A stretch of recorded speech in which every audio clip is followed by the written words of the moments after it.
November 8 ஐப்பசி 23. அரண் குழந்தைக்கும் குழந்தை போன்ற சான்றோனுக்கும் அரண் ஆவது பேரன்பு. வாழ்வுக்கு உரு துணையாவது அன்பு. மேலும் அன்பின் வழியது உயிர்நிலை. தடைகளையெல்லாம் தகர்க்க வல்லது அன்பு. வெறுப்பு, பகை, துன்பம் என்னும் எதிரிகளையெல்லாம் உள்ளே வரவொட்டாது தடுக்கும் அரண் ஆக அமைந்திருப்பதும் அன்பு.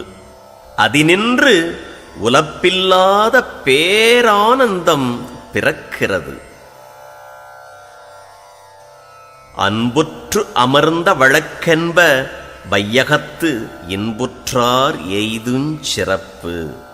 திருக்குறள்.